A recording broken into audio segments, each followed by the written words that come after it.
You're listening to the Waypoint TV Podcast Network, brought to you by Academy Sports and Outdoors. Yes, we're interrupting your podcast, but be honest, wouldn't you rather be reeling in a big one at Sportsman's Paradise? At LouisianaCharterFishing.com, you can check captain availability, find nearby lodging, and book your trip. With hundreds of Louisiana Charter Boat Association guides, LouisianaCharterFishing.com makes it easy to plan your ideal trip. Inshore or offshore, saltwater or freshwater. Book now at LouisianaCharterFishing.com. What are you waiting for? These fish aren't going to catch themselves.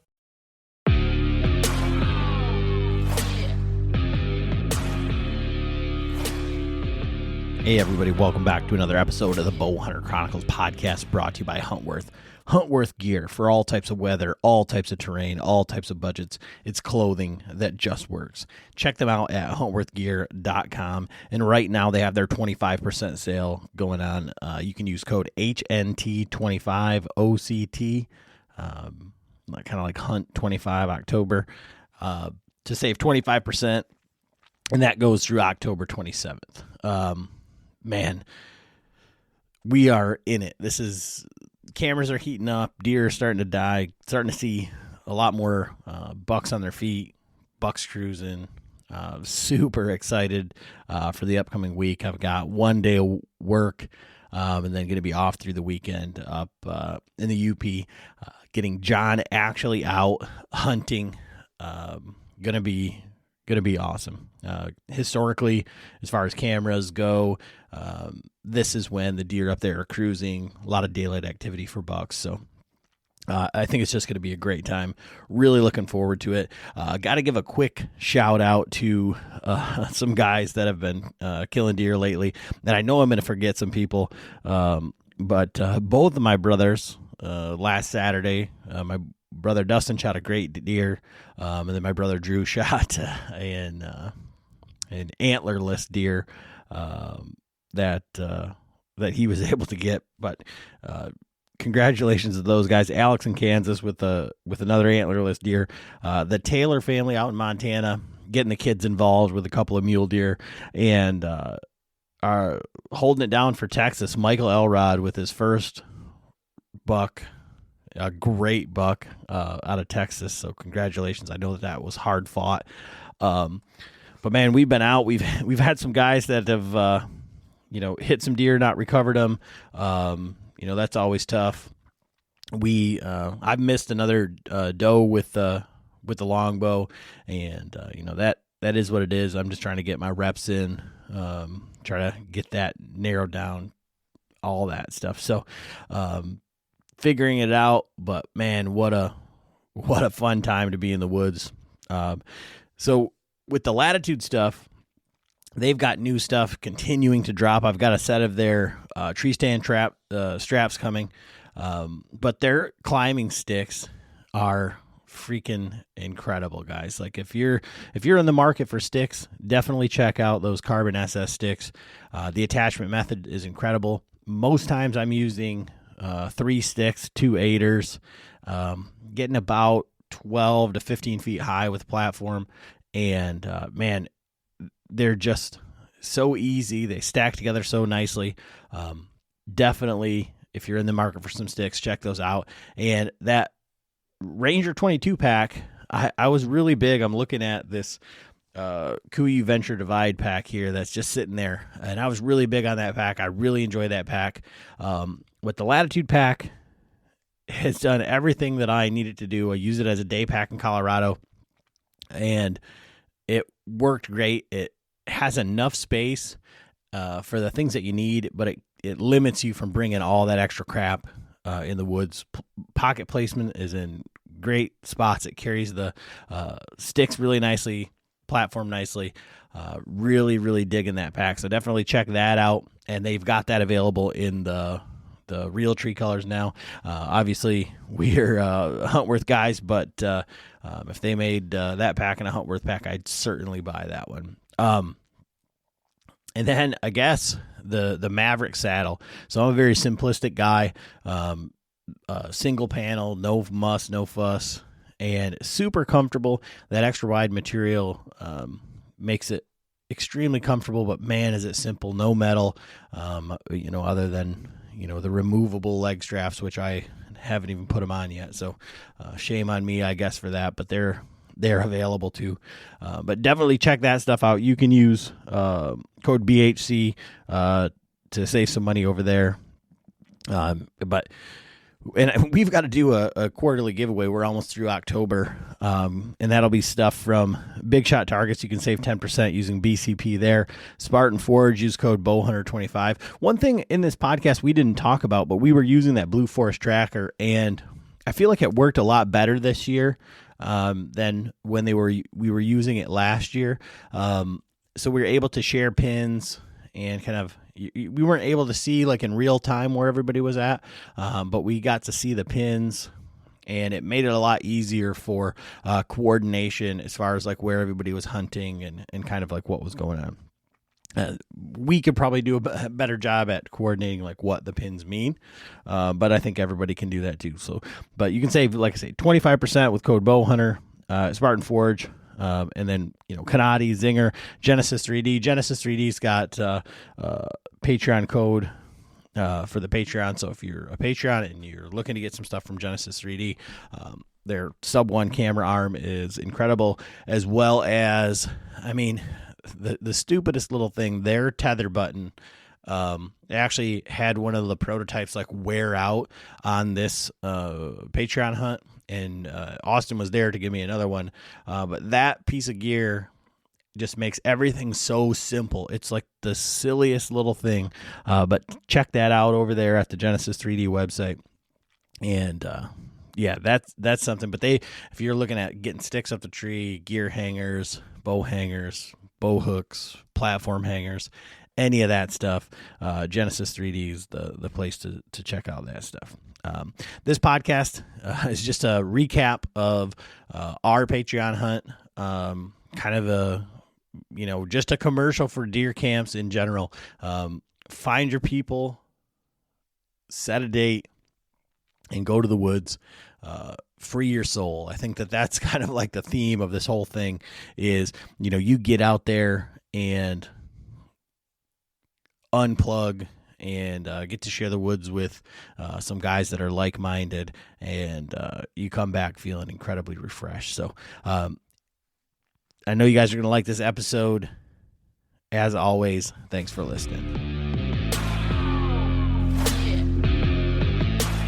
All right, everybody, Adam back with another episode of the Bowhunter Chronicles, and today we are talking with Joe Davis from the Generations to Hunt podcast, and we're going to talk about the Patreon deer camp. And I reached out to Joe and said, hey, you want to do an episode kind of like recapping deer camp? And Joe's a very like quiet guy, kind of like a humble guy, and he's like, why do you want to talk to me? I didn't kill anything this year. Like, why would I guess I could just talk, but the thing is that Joe's been there since like he wasn't there like when we decided that we were going to do deer camp 3 years ago, but he was one of the first guys to like jump up and say, hey, I want to help, like however I can, like what can I do? And he came up when the property was a forest, and we brush hogged the whole thing, and he tried to take out my power cutting down a tree,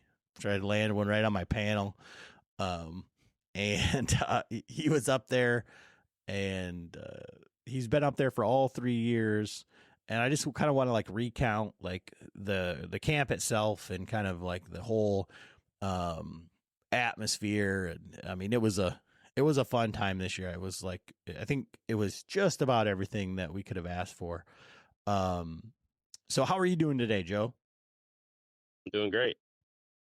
So for you and your hunting season, like where are you at with it? Right. So for myself, I hunted elk and then came back and then hunted deer and then had a Patreon camp, and I've got all of these other things going, and it's like in full swing. So what do you got going on? How's your season going like up to this point? Like the complete opposite. Like the first time I was out in the woods was up at deer camp with you guys, and I haven't been back to the woods since I left deer camp. I just been really busy with work and my house and all that, and just the sign that I'm looking for has not came in full swing yet. And most of the spots I'm at hunting at, so I just been keeping it really low back, just observing from far, basically, if you can say. But like in the next like 3 or 4 days, I think it's just to be really like all gun ho and try to get onto something. I think it's going to be a difficult year. I've targeted some really mature bucks in the past, and I haven't been seeing what I want. So I think you've always asked me like, what do you do when they're not there? And I don't know what to do. And so it's kind of like one of them things that uh, is this going to be just one of them seasons where you just kind of just lower your expectations? Maybe, but it's just been really frustrating because there's just so much been going on. I had a death in the family, and then my house got pretty messed up from that flood earlier this year. So I just been rebuilding it, and I'm finally today was the last day of what I really needed to get done, and now I'm going to be in full swing, and it's hunting mode.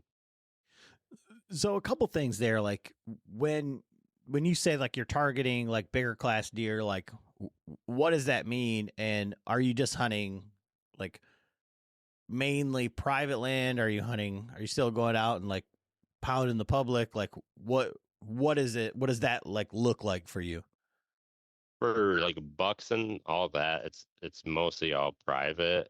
It's just past history with pieces and stuff. That's mostly in like in my like targeting a bucks or mature bucks and all that. It's just mostly that they got to be like higher class and all that. So being a picky private person in a sense, it just really keeps me in that area, and it shouldn't. I should broad out to private a lot more because I just have seen the growth of private in the last 4 or 5 years. I mean, it's always been there, but there was it's always been like that nasty, oh, private or public's all tore up. People always are doing destroying it, and I've stayed private for a while, and I've learned that it's not always that way. You just got to do a lot more work and all that. But yeah, the last 4 years, I made it a goal to like take down a really mature buck, and I've been chasing like two of them in the last 3 years, just hind over hind, just chasing them, and I could never get on top of them. But uh, I would classify them as unicorns, just something like just deer you just will will only probably ever see once in a lifetime, like in some areas. So So that's interesting, and I think it lends really well to this deer camp discussion, right? Because for a guy that focuses on unicorns, really big age class deer, sticks to these private pieces where these deer are held up, and that's kind of like what scratches the itch for you when it comes to like deer hunting. Why would you want to go up and hunt with 40 other guys on random public during the October lull? Like, where is the draw? Like, what's the draw to go up and do that? yeah, well, I've been going to deer camp for a long time with my dad, and the closest person to me at my deer camp, age wise, is it has to be 28 years. Is the gap from like I am the youngest by far, and I think it was like 3 years ago. Just talking to you. I think I went to a tack party of yours or whatever. I think I just like kind of went to that, and it was like talking to some people, and I was like, wow, this is really cool. And then you said you were gonna do that hunt later on. I was like, well, I'd love to be part of the actual deer party where everybody didn't need aspirin every day, just to go out hunting and all that. So I went up the first year. I said, "Hey, I'm gonna give it a shot," and I fell in love with it. I mean, it's not even about the deer up there in a sense. I mean, we're all chasing that the whitetails, but the camaraderie just outweighs anything. Like, and I tell this all the time to people, like, if I had a really nice deer on camera and he was coming there 2 days in a row and I had your deer camp the next day, I would still go to your deer camp and then going out and stand and chase that deer, because the memories just live on way harder than a piece of taxidermy to me. And that's the hardest part to kind of convey to people, is that like when you like, I'm not sure if you were there. So were you there when the old guy came by? Yeah. Yeah. So tell the listener and kind of like recount that to me, because I was out hunting, so I wasn't there. But we had like, this is like a really, it's kind of like where we have this is kind of like this like really tight community, kind of like where there's like everybody knows everybody. In the first year, like we got essentially like a cease and desist from the zoning board that said the complaint stated that a small village has popped up on the road that we're on, and he came over, and we were basically kind of right on the edge of like the limits of what we were allowed to do, but we didn't get in trouble, and they didn't say you can't do it again. But we definitely bring in enough people that we get noticed where we're at. So on the last day of the hunt on Sunday, I get back from hunting and they tell me this. That old dude Yeah. came up. I can't remember like what he said, quotes or all that, but like he was just like talking to us about like where we all came from and all that, and then so I think he was throwing some shade on us about talking about the small deer. Yeah. He's like, but then I mean, he was just kind of like amazed by all of us being up there, and then we start telling him like, we got people from Rhode Island and all these other states and stuff, and he was just kind of flabbergasted on how far people would come up here. Yeah. So I come back, and Brad from Tennessee, he had his recurve hanging there, and he saw the recurve hanging there, and they said, we want to see the guy that's hunting with the recurve. And they're like, well, there's another guy hunting with the longbow, and he's out hunting, and he's not here. And they said he says, you guys kill anything? And he walked around the corner, and he was like, oh, Jesus, you guys killed a lot of little ones. And, but that's the thing, is like, so for a guy who's, you have a deer camp that you go to, you target big bucks, and like that's kind of target, like, don't harvest. Yeah, target. Harvest is a different word. And you say like, that's where your mind is at, and then you come up to the middle of nowhere, and like, I feel like it's a very special thing. And like, I think there's like a couple of like misnomers with deer camp, right? Because you can be like, it's deer camp, and it's kind of like that, like a meme that has like the four squares, like what my wife thinks deer camp is, like what my family thinks deer camp is, like in my mind what I think deer camp is, and then like what it really is. And you hear the stories of like the guys who just go up and drink, and I think this is more like rifle, but they go up and they just drink, they never open their gun case or whatever. And there's guys that are just out drinking at the bar and carrying on, and like you got guys like my younger brother Drew, who, hey, it's Chuck with the Survival and Basic Badass podcast, and I just came from my local Academy Sports and Outdoors store. Rifle season is finally here. An Academy Sports and Outdoor store has everything to gear up for the field for less. Don't miss our Savage event, where you can score up to $100 off select Savage rifles for a limited time. Plus, shop a wide selection of rifles, ammo, deer stands, game cameras, optics, and camo hunting apparel from the brands you trust. Swing by your local Academy store today, or shop academy.com, where we have thousands of firearms with free ship to store. Need a hunting license? Pick it up in store while you're shopping. Well, we'll see you soon at Academy Sports and Outdoors. Hey everyone, this is Captain Steve Roger from Into the Blue TV. And as soon as I feel a little break from this heat, I know that hunting season is upon us. Actually, the first time I ever went hunting, a buddy took me. Wasn't my father or my grandfather. In fact, I took my father on his very first hunt. Well, Academy Sports and Outdoor Stores has everything to gear up for the field for less. Plus, you can shop a wide selection of ammo, shotguns, deer corn, rifle, feeder, game cameras, camo, and more from the brands you trust. Text HUNT24 to 22369 to take $20 off a $100 purchase when you shop hunting supplies at academy.com. Need a hunting license?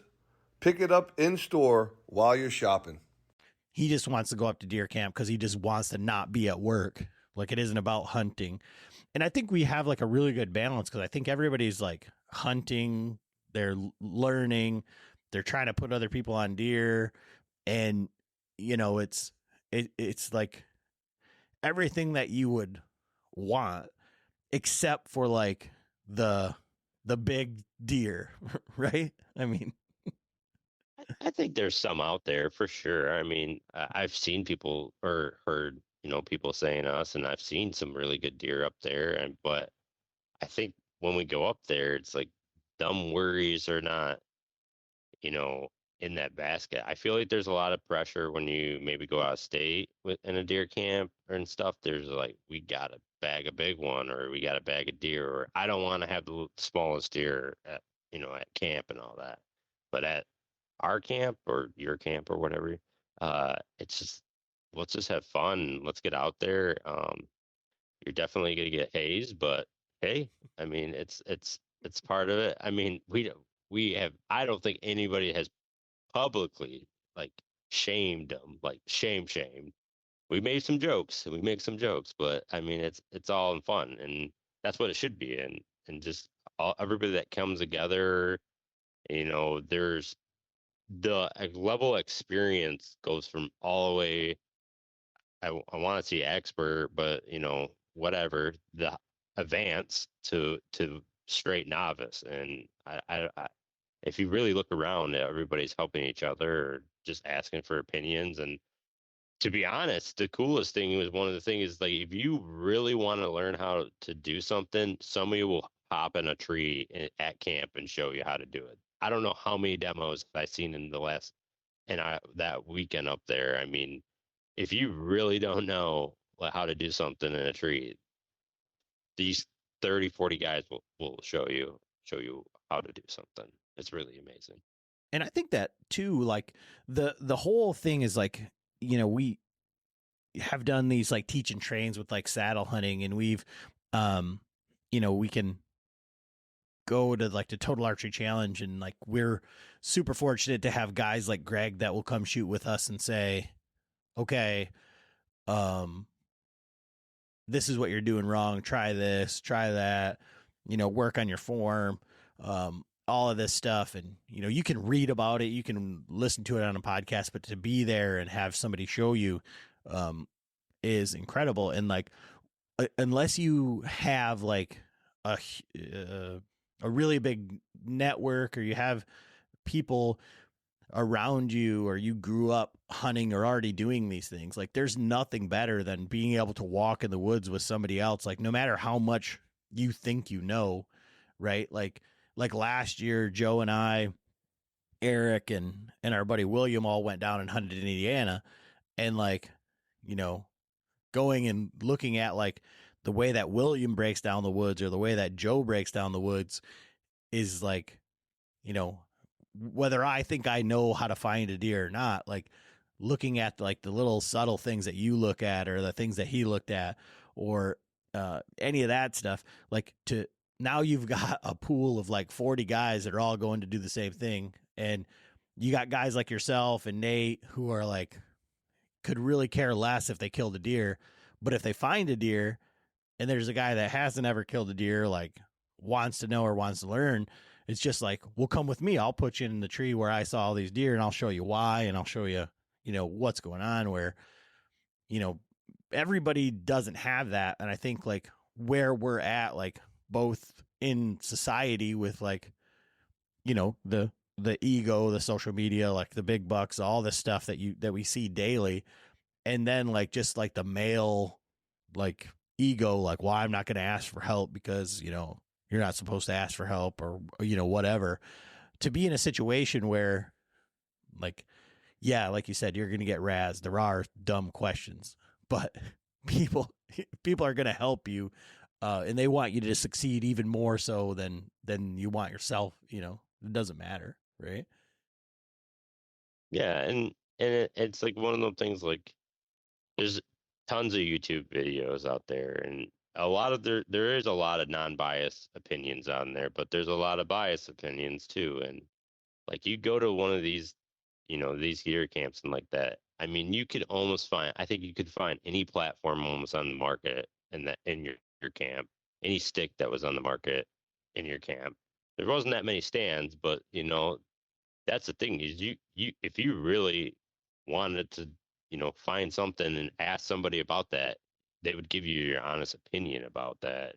I don't think there was any paid hunters up there, and this market it's pretty, usually is who's the best marketing has the best product.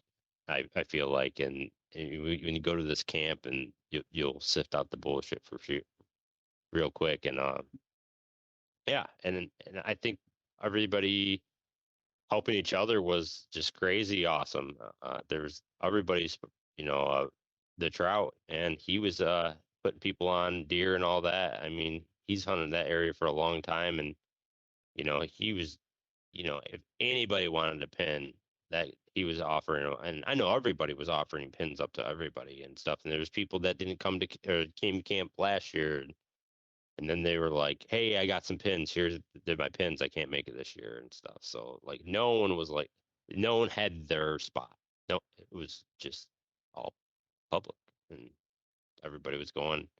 It was our goal as a community to make sure everybody was having fun and getting on deer, and and some people even got their first deer with the vertical bow this weekend, which was amazing. And Or their first year you on public too. yeah, and in like once them guys got a deer, like it's like everybody won. It was like the best thing ever.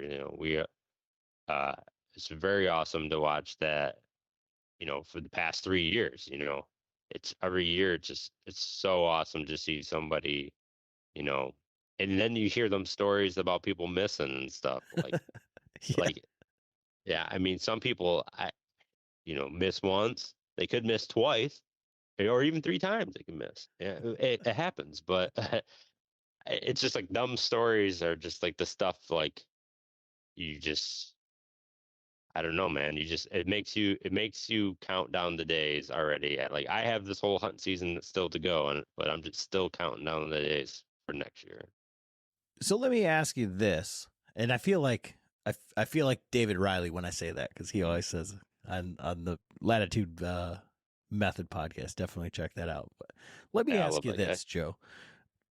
So you talked about like all this hard stuff, that you have like going on in your life, right? So like life has been difficult as of late, right?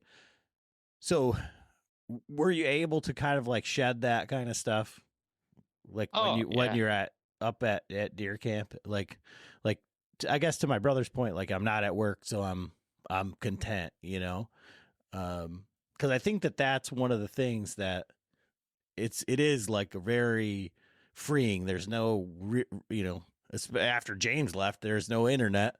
There's no, James, come on. No more weddings during hunt season, hunt camp. He gets married in October. But as far as like everything that was going on at home for you, were you able to like have like a reset or like a freeing experience? Oh, 100%. I mean, and that's what I think is just so thrilling for a lot of guys, and even myself included, is you just not like go. I mean, but it just, man, I just don't know like how to explain it sometimes, but like we need this. We need this as guys. And I mean, if I don't know if you have gal Patreons or whatever, I just feel like there's a certain sense of there's life can beat the hell out of you and there's a lot going on, and just 2 3 days in the woods with all your friends and all that can really reset. Yeah. And you know, uh yeah, I don't know. I'm not it definitely helps with mental well-being for sure. And that's, you talk about like people like setting the time aside or saying like, I'm already ready for next year. We're like, okay, this is going to be Thursday through Sunday. And there's guys up there on Monday. There's guys up there on Tuesday. Wednesday we had, 10, 15 guys up there. So it is, for the staple, for the placeholders, that have been to camp, or I think, especially like within our like Patreon community with the Marco Polo and like doing the TAC events and like going to some of the shows and being able to like get together and have that like face to face. And the guys that are more active like in the group, it's real easy to be like, okay, I know these guys are gonna click and get along, or whatever. But then there's a bunch of guys that come up to camp that aren't active in the Marco Polo group, that aren't like, like you don't already know their personality. You don't know like necessarily like whatever. And, being, essentially the host or whatever, saying, okay, I want to make sure that everybody's having a good time, that everybody's like getting what they're looking for. The amount of people that were up there that like you haven't seen every day on Marco Polo, or you don't interact with every day, that are up there and they just fall right in with everybody else and, are making jokes and laughing at the jokes, picking on guys, and going hunting with people that they've never met before, like, just finding like their kind of like group, and then saying like, absolutely going to be back next year. Like, what can I help with? Like, how can I help you? That's the thing to me. That's like, guys that, you just hear from like the once a year and they show up at camp and they know everybody and they're just happy to be there. Like, I think that's, like almost just as big a testament as to the guys that, are more active, because even though it isn't like all of their, quote unquote, like good friends, or like we've made like really strong relationships like through this over the past 5 years or whatever, but for the 3 years of deer camp, like they're like, that's my camp, those are my guys. And that's the most interesting thing for me. And the guys that show up just for one day or whatever, and you're like, oh man, they had to bug out early or whatever, and they're like, nope, absolutely had a blast, like it was great. That's the strangest thing, like for me. But I think it's to that point of like people need that like reset to be able to go. And like I think we get that, and I try to say like, for us, TAC is the deer camp of the summer, right? I mean, it's deer camp in June for us, but to be able to just kind of recreate that or like keep that going. And I think it's at big enough intervals that it makes it, all the more special, I guess, if you want to romanticize it. Yeah. Yeah. And that's perfect. I think like the TAC and all that is a great, like how deer camp is and all that. And like you were saying, all them people that are not active in the groups and all that, and that I mean, Patreon, or not Patreon, sorry, Marco Polo group, all them faces, and the people that are not in the, I mean, they get along just great. And, and it's just, you get all these people that are together from that group, and there's a lot of inside jokes and all that you have to come I think you have to explain, but and there's a lot of nicknames and stuff that will come out, but but yeah, I definitely think there's not a negative experience with other people just with like, oh, I hate that guy. Like I didn't hear that one time, but I think there's just so many personalities that it just works. There's the funny guy, there's the serious guys, and the laid back guys, and the people that like to indulge in recreational stuff, and there's like people that like to drink. I mean, it's all of us. We're all together. So, I guess from you, like, obviously, for me being the guy that, me, myself, Eric, TJ, who's never ever been to camp, and Tim Clark kind of like came up with this, saying, okay, we need to do this. So for you, from the outside looking in, like, and you did, you have infiltrated and hijacked my camp with your Generations to Hunt podcast rhetoric. But if you were gonna, like, for the listener, right? If you were like, how would you go about saying to do your own deer camp, and why? Like, tell the listener to start their own deer camp. Yeah, because like everybody's like, so for us, we have it in an awful time of year. Like, it's not the best hunting time of year. But that's to accommodate as many people as possible. Yeah, because I mean, there's a lot of us that have premier tags or whatever you want to call them. There's a lot of people that look forward to their Kansas, Ohio, Illinois, whatever, Indiana, some hunts that go on during the precious rut, and it might be harder for people to pull away to come to this camp to do that. So I think it's the perfect time. I mean, usually people have like opening day traditions, or opening day always falls on like a stupid day sometimes, but I think it's like the perfect time of the year. But it is a difficult time because when the acorns are dropping, then next year you don't have acorns because it's off year. Everybody infiltrates the crops, and then so I think that's like the great point of like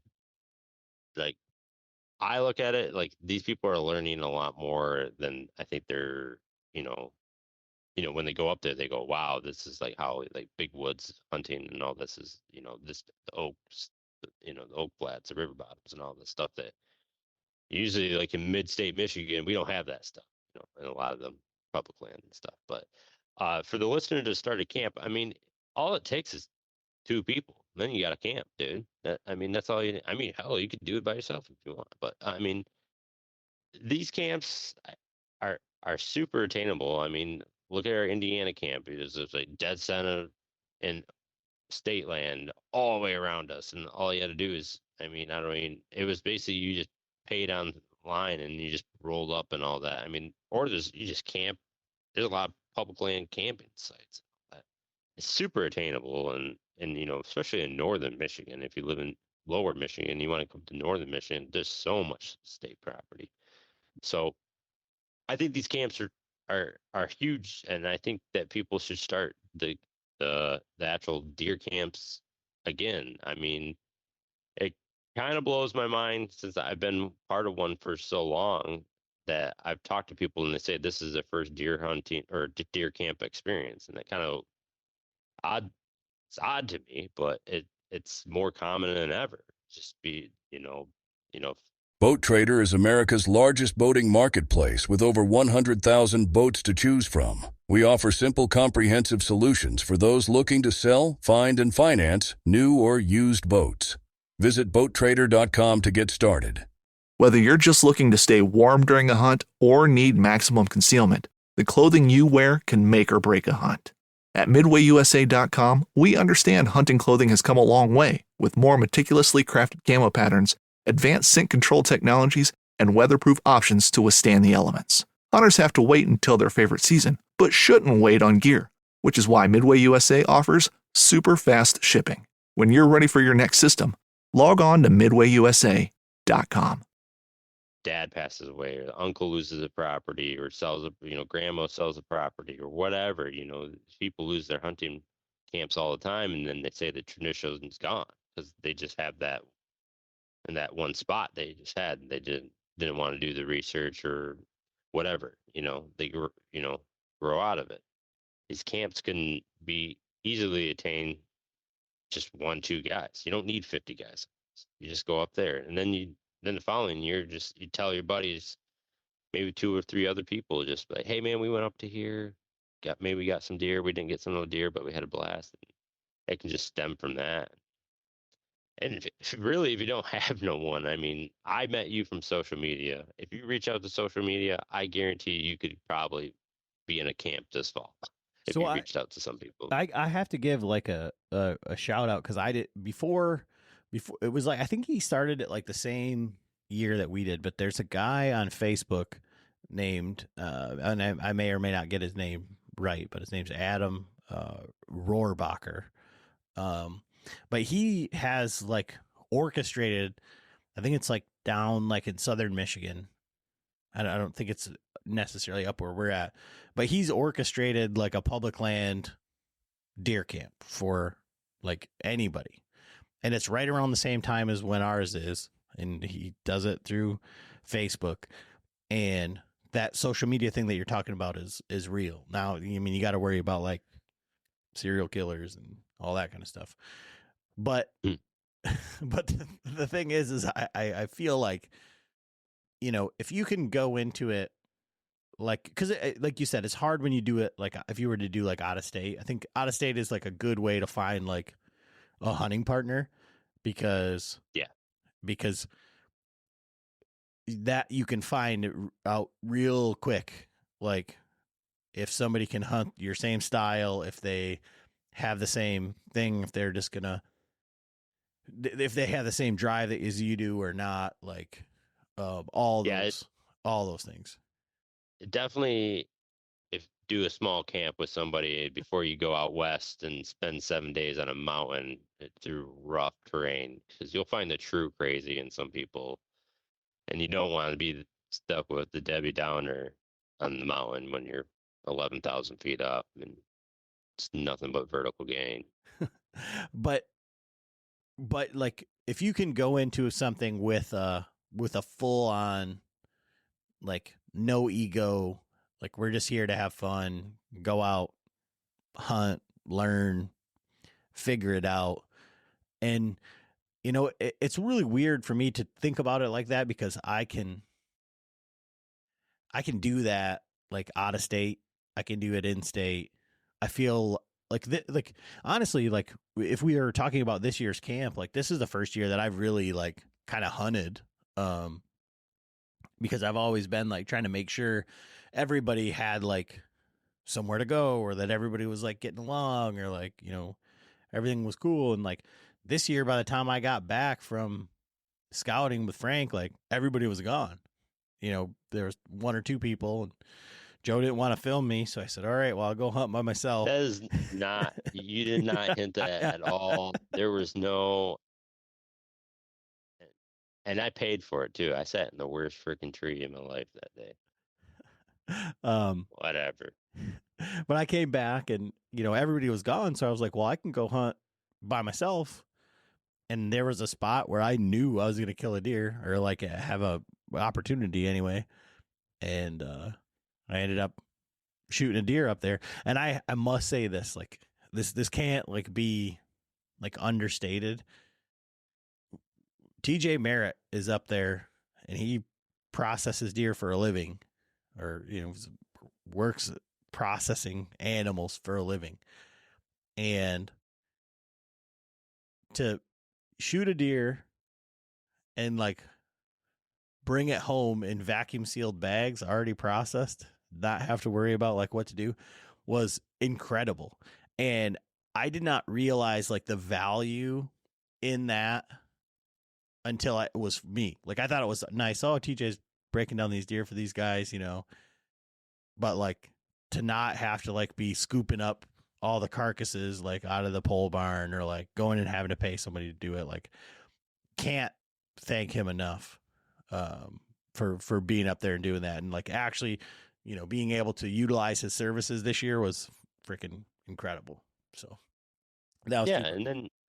And then like there's some people that never process their own deer, and to stand back and just watch TJ do it is just truly amazing. You know, the guy just goes so fast, and you just go. I don't even. He's already had both hinds off and all that, and I went in and had the skin started. So it's true. I mean, there's so much you can learn from going to. I mean, I'm not saying our camp alone. There's a lot of probably other camps and stuff, but like just I think there's so much more knowledge that you can pass on from doing traditions like this, and it really is a huge stepping stone. I think it's just getting like the woodsmanship down to there is, And you know, yeah, like 100% the woodsmanship, but you've got guys that are coming from all these other states, but then, you know, you've got guys that are in state that they're planning their own hunts. They're getting tags together to do this or do that, or they're going to go hunt, you know, and that's pretty freaking incredible too. And this year, like when the old man says you killed a lot of deer. So the first year, what did we kill? 5 deer on the last night. And then last year was 4. Well, Tyler killed 2. I thought it was 6. I think it was 6 last year. It's because we improved. And this was the only year that we didn't kill a buck, like a racked buck or like whatever. A legal buck. Yeah. Yeah. An antlered deer by state of Michigan. Antlered deer. Thing. But we killed 8. And I don't think we shot as many arrows as we did year 1. I think that last night there was like 12 arrows that were sent. On year 1? Yeah. Yeah. I don't know. I was too busy shooting families. Just shooting, dropping does. Yeah, that's pretty crazy. That was a pretty hectic night. I know that. But yeah, so this year, I opened it up by shooting a doe. Eric shot 1, then Brian shot 2, then Robbie shot 1. Josh shot 1. 2. What's that? Dave shot 1. Dave shot 1, and then he let it hang, and then he got a dog the next day. Yep, and then Josh shot 2. So we killed 8 deer, which, you know, the first year we had, 30 guys, and we killed 5 deer. So we were over 10% success rate. Last year we had like 45 guys, 50 guys, and we killed 6 deer, so we're over that. This year we had about 40 guys or so. I haven't even done the whole count yet to see, but there was a lot. And we end up killing 8. So we were again over 10% because there wasn't 80 guys there. So yeah. So we're getting better. And I think now, I guess for you, having been there all 3 years and seeing like kind of like the evolution, what do you think factored into the success this year versus like, or the continued success? I think that's with like anything, like, just years of, of history, just knowing. I think, we had oaks going there, a lot of spots that, the next year we went, it was an off oak year. There was a little bit of a scramble in the first 2 days, I think, and then this year the oaks were everywhere. And people were just kind of just going back to, I think, their first year spots and stuff, and going from there. And then, there was people that have hunted that place before, and I noticed that there was a lot more, I think more team hunts than anything this year. So it was mostly people setting 30, 20, 30 yards off each other.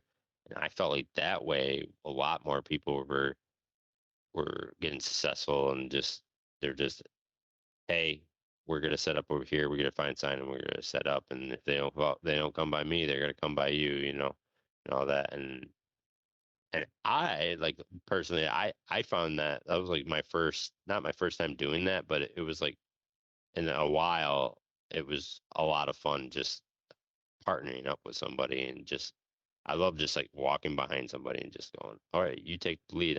I just want to watch your eyes to do that. And what are you looking for? And just tell me what you're going to look for. And I think I learned the best from that, just watching somebody. And I think that what a lot of people were doing. They were teaming up, or at least they're going, hey, I walked this area, and I think you should check it out. So I just think history was the best thing on a lot of people's sides, and boots on the ground. Yeah, I think, like, for me, I've said it on this podcast a ton, that I feel like we need to hunt our own state the same way that we hunt out of state, just looking for hot sign, like looking for, and that, I think that, like, stereotypical situational statement on a podcast is the most difficult thing to, like, if you're not seeing it. But like so Joe just put out a video on his YouTube page about the deer camp, and where I shot my deer was, and Brian shot his deer there, deer being plural for Brian, there as well. And it was the feed tree. Like, when you say you're looking for hot sign or you're looking for this, like 100%, that was what we were looking for. That's what you would be speaking about. And so for all the guys that came to help track those deer, that came for the recoveries, all that stuff, and for the guys that we sent there on subsequent days, like, they're able to look at that, even not being with somebody, just walking behind them, but saying, like, okay, this is where you need to go, this is where you need to set up, to be able to look on the ground and see all the acorn caps, to be able to see all the deer crap everywhere, to be able to see all the, like, the freshly chewed leaves from the squirrels, like, that it was absolutely torn up. And it wasn't torn up in a way that, like, when you look at a scrape or like a rub line or something and you're like, oh my gosh, this is torn up. But, like, when are they doing it? How are they doing it? Like, what's going on? Like, you could tell that, like, every deer in the area at some point had been here and had been eating underneath this tree. There was just that much legitimate sign there. And what was interesting to me is, like, if I would have had the old acorn cruncher, I could have, like, called in something, because having the longbow and having those deer that close and having to wait for them to, like, move around, like, I could literally hear them, like, cracking the acorns and, like, crunching on them. And I was like, that is super cool. Like, something that I've never experienced before. But to be able to, like, look at that in real time, to be able to be, with myself, like, out hunting or scouting with guys and saying, like, look, here's a bunch of, like, really fresh, like, just the acorn tops, and then here's a few cracked acorns, and then, like, here's some good ones. Or, like, we found this spot where there's buck sign, there was a scrape, there was everything going up to these white oaks, but it was only caps. There was no white oaks. There was no acorns anywhere. It was just the caps. So we were, a week late or whatever. Like, that tree had been the feed tree at one point, but they had moved on to somewhere else. And, just to be able to see that in real time, that, it's one thing to see, like, people who look at different subtleties in terrain, or they look at little faint trails when you're buck hunting versus when you're just hunting deer. But to be able to look at, like, macro sign and say, okay, this is where all the deer are. This is what's happening on a big scale. To be able to show somebody that and say, look, I felt like that was really cool to be able to go out with guys who have never, because you hear about it and you're like, oh yeah, I'll know what that looks like when I see it. And then they're like, is this the feed tree? Is this the feed tree? It's like, no, you'll know. Right. And I think like you said it great, is that there's so much information that gets lost in translation a lot too, that people overlook. And it's just like when you're talking to somebody and they go, yeah, and people like bypass that part about like, okay, oh, you find the acorns and there's actually just the tops, like, oh, you didn't know that, like, oh, it's gone, they're not gonna be hitting this and stuff. And like people like, oh, I didn't know that, I just seen acorns, I just seen tops, so I assume that they're gonna be heat. Like, there's a lot of stuff that people just other people take for granted that everybody knows, but maybe not, and there's like one old timers told me that he used to put acorns in his pocket.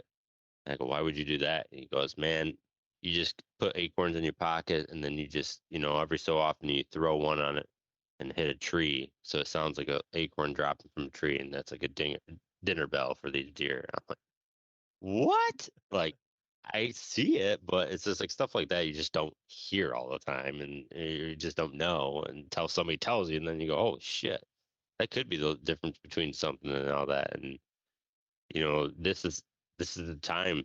And like I said earlier, like, I love just watching other people hunt.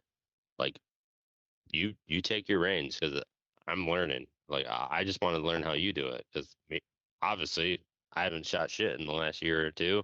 So show me what you're doing, and it's my time to learn. And I think the day you say deer hunting is the day you become a liar, because there's no way you'll ever learn everything about deer hunting.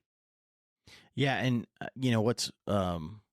what's great about that is, I think it was when I was doing the podcast with Alex from Latitude, and we were talking about, the Dan Infaults and the Jake Bushes, who have a very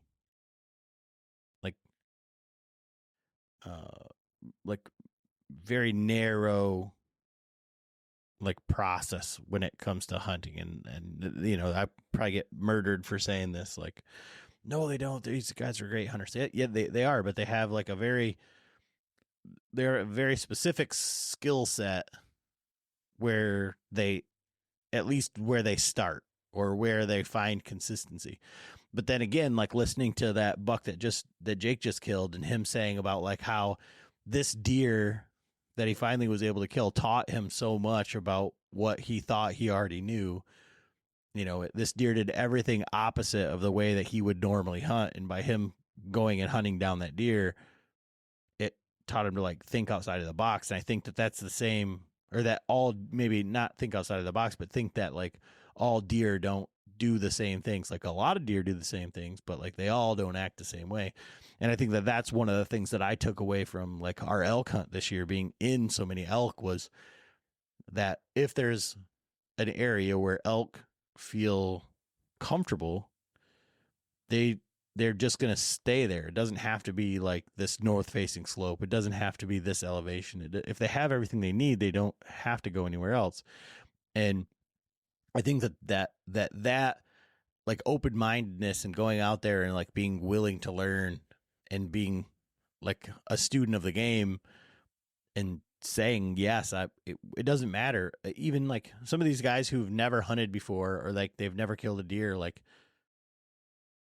I can still learn something from them because they're coming at it with a whole different lens. Like, I feel like that's why like adult onset hunters are better hunters, is because they don't have any bad habits from when they were 12. They didn't have their dad's bad habits or their grandpa's bad habits that told them like that you just gotta hunt from this corn pile, or like this is the only way, or they're looking at it through an entirely different lens. And I think that that's the great part of like bringing all these different people together. And I would like to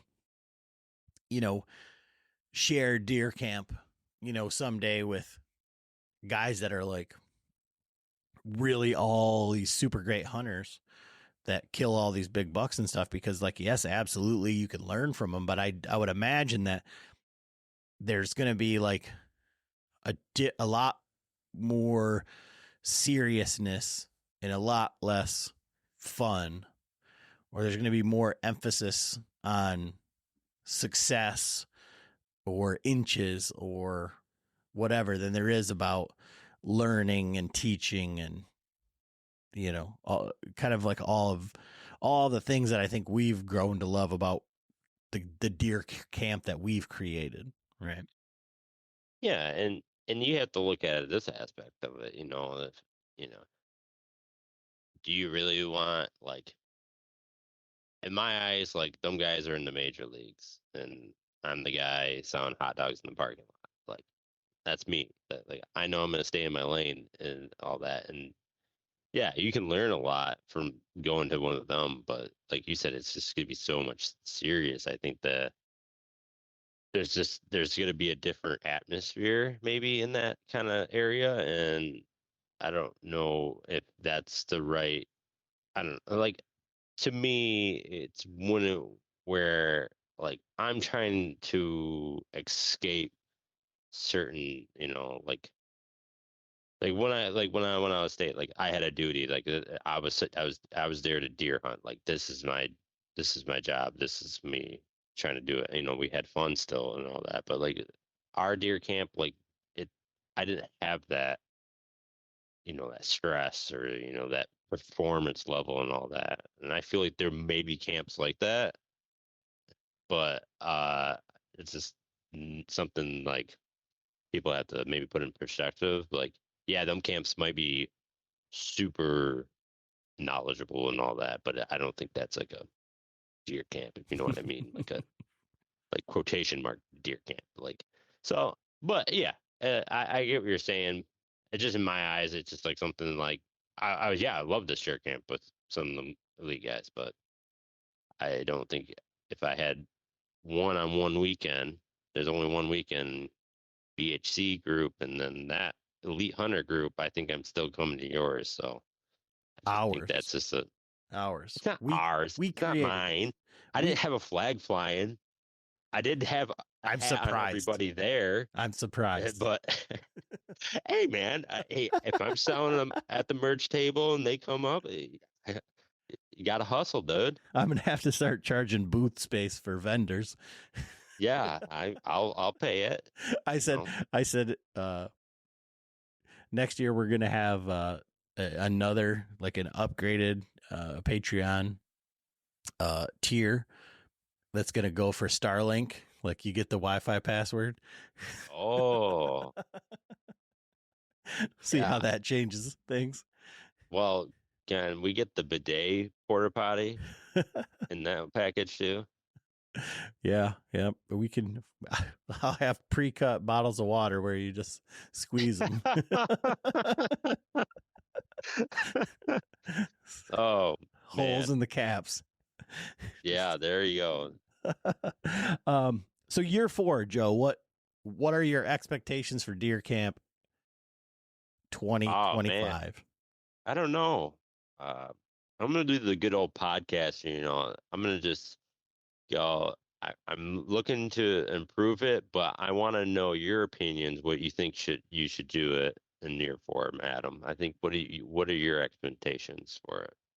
I don't know. Like for me, this year was super cool because I actually got to hunt and I wasn't necessarily worried about it. And I think, Frank and I did a fair amount of scouting. I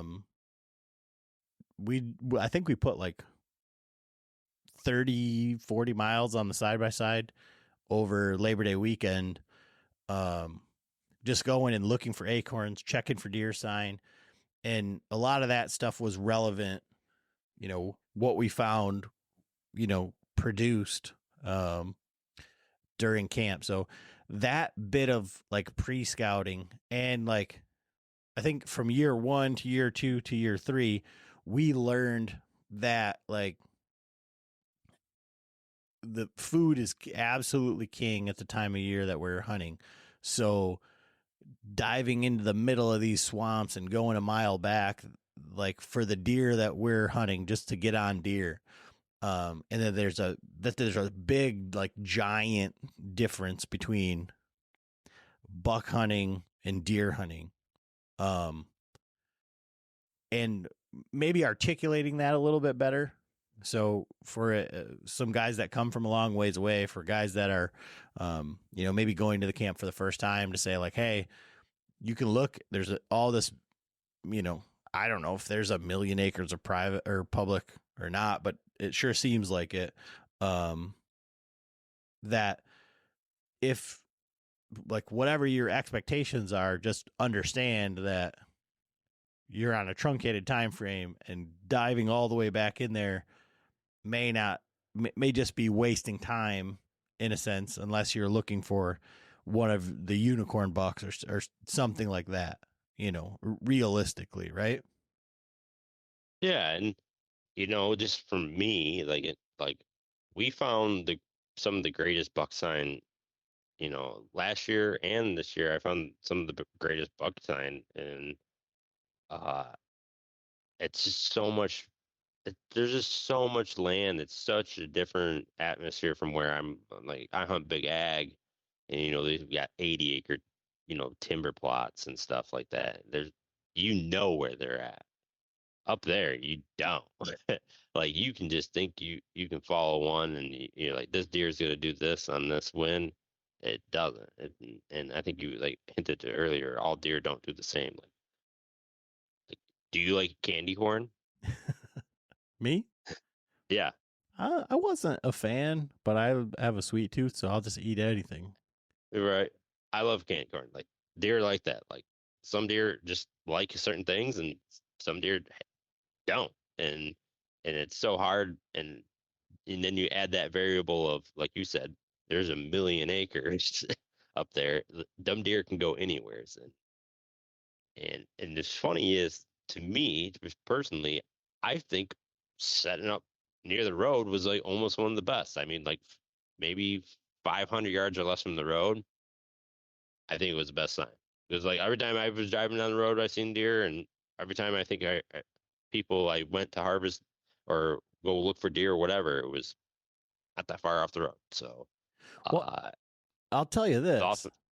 I'll tell you this. I don't know what it is about, like, because where I was hunting last night, I saw 2 deer, and I've got one camera out there, and I get deer sporadically on it here and there. But up where we were hunting, where our camp is, there must be a really high deer density, because, like, every time you were going back to camp or you were going out in the morning, I felt like you saw deer. Like, there were deer. You had to stop for deer. There were deer everywhere. And even around here, there's deer, but there's not like that many.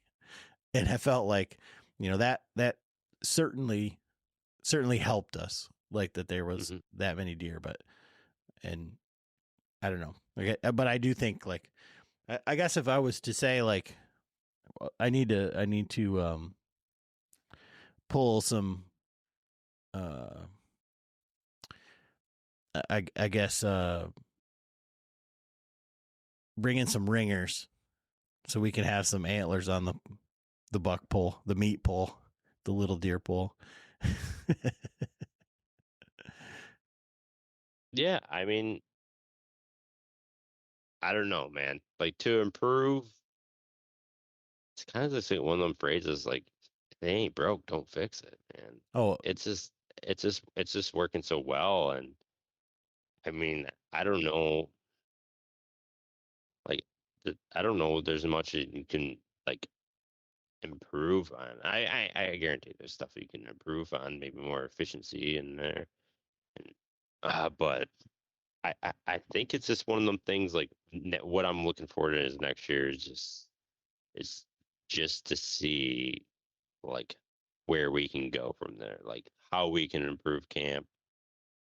I don't know how, but I just want to see how we can improve it, and then how we can make it more, you know, better, is it more deer?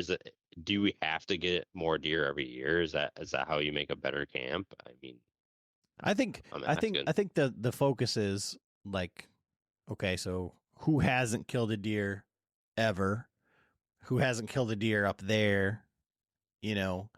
Like getting new guys that are killing deer to me is like the cool part, because you go up Mhm. there and like, again, it's like very easy in lots of different ways to like get discouraged. Whether you're hunting by yourself, whether you're hunting as a group, whether you're hunting with a rifle, a crossbow, an atlatl, like whatever, like if you go out and suck every single time, like why is everybody, it's really easy to get down on yourself. So to see different people have, success in any capacity, I think that's kind of like how you improve, is that you improve the overall like knowledge base of the group. Like if guys are getting into deer on their own, they're going out, like guys that wouldn't be comfortable hunting on their own are going out and finding deer and getting that win, and then being able to come back and like kind of like after action report or like debrief it with other guys who they can say, how did this help you? How did it work? All that sort of thing. I think that that's kind of like how you improve it, right? Yeah. Yeah. I mean, and if that's the scale we're measuring on, I mean, that's definitely the the right mentality of it, is just to uplift each other more than antler size or anything like that. It's a great thing, and it's hard to think that we have to wait another 365 days to do it again. But yeah, and I think you were worried about like capping it, and all that, and I can see why. It's just such a great place to be and all that.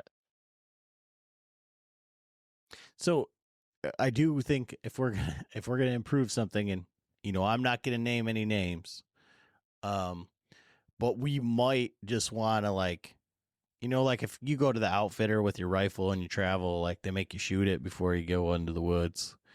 Like Oh yeah, maybe we need to make sure we got one of those big shot targets out there, and we're making sure like the where pie plate, everybody's. Yeah, the pie plate test. yeah, Uh, and like I thought that's what was like a standard. If you can hit, was it like 3 or is it 2? I don't know, 2 arrows in a pie plate at 20 yards, like you can go hunting yeah. with the bow. Well, but here's the thing: like last year, when Kyle missed at 20 yards or something, like I made him shoot again, and we didn't do that this year, and we had some more misses.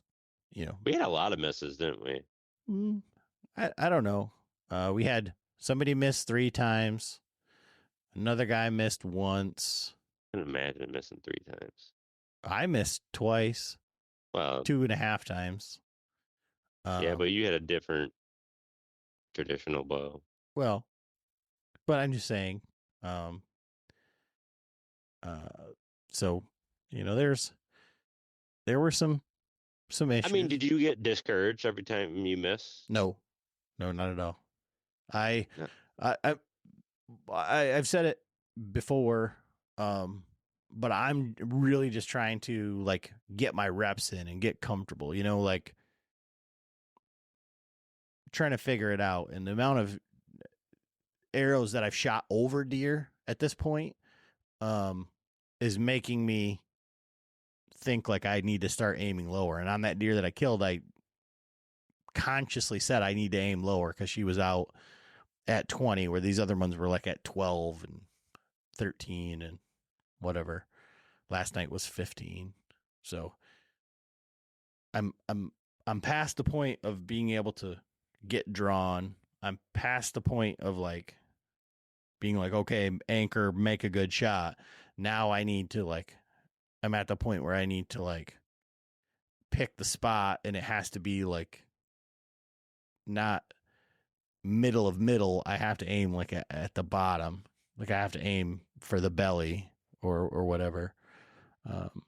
Cause but I don't have a good, like, I don't know my point on, I don't have anything like that, but I know like, they're not finger gapping or nothing like that. no, absolutely not. And but yesterday or 2 days ago, like I walked out and took a shot at my target. I just walked out at a random distance and hit center of center at 33, like just pull up cold shot.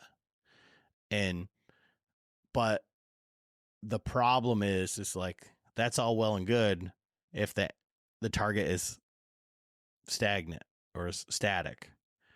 Like if it moves, then, the arrow still goes. So I need to be shooting lower, I think. Yeah. I think the angle is really, everything's different. Your whole form's different when you're pulling and you're aiming down. It's not natural.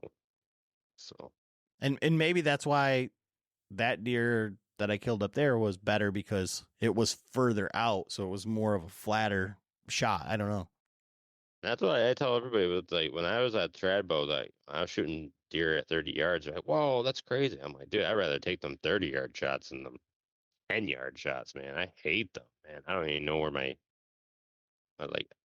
I feel like my fingers are through the arrow, just trying to choke up because I'm a gap shooter. So I know a lot of people probably don't even want to care about this. Yeah. So what's in store for you? We'll wrap this up. What's the rest of your season look like? Oh, I wish I knew. I don't have anything right now. I tend to plan. I do a rifle camp with my dad. I just do that with him. There's nothing really big up there. It's in northern Michigan, but love going out there and hanging out with my dad. Man, I don't know, man. I really don't know what I was gonna do. I've just been so busy. I just kind of like flying by the seat of my ass right now. It's just kind of just going up there. I definitely want to go out of state one time this year, or go out of state a couple times or whatever, even if it's just for a weekend. I want to check that bucket off, since there's nothing on the home front right now that really is getting me all crazy.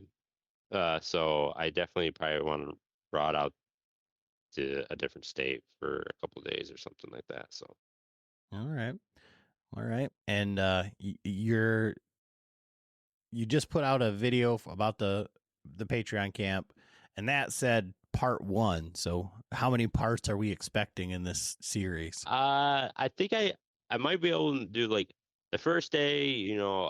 I don't know. I'm just like trying to do a series. I'm calling it Archives.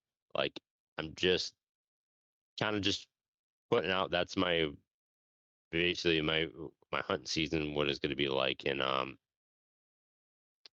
I don't know. I think it's going to be like 2 or 3. It's got to be at least 2 or 3. Like I had a lot of stuff. Like I didn't want a 25-minute long video and everybody like get flavored out after 5 minutes. So your recovery was a long time. Like the other ones, there's not even a lot of me of just like hunting. It's just me just following other people, just taking some videos. So it's gonna be try 2 or 3 for us, and then hopefully throughout the season, when I actually get out there, I can just start filming more stuff. But they might be smaller videos and stuff. But yeah, I'm just trying to keep up with new content and all that. I've been slacking on the podcast, so that's just was, like I said, so busy, and we had a death in the family, and it's just been a lot. So I just been slacking on the podcast. So, but other than that, hunting is all forward, and that's my goal this year, is just to get something on the ground. Awesome. So where can people follow along with everything that you're doing? And you've got like crazy amounts of pretty awesome merch that you've been turning out and all that stuff. So where can people follow along with you? Yeah, mostly it's Instagram, Facebook is like my biggest one. I mean, YouTube, I'm trying to grow the YouTube, is probably like my biggest concern for lack of. And And then I do have TikTok. But if you want to reach out, like Instagram is like my number one. That's where I communicate with everything. I run all the channels. So, and then if you want to listen to podcasts, any major format like Google, Spotify, Apple iTunes, and all that. Awesome, man. Well, I appreciate it, and we'll have to share at camp again here before next year's season. So, awesome, man. Appreciate it.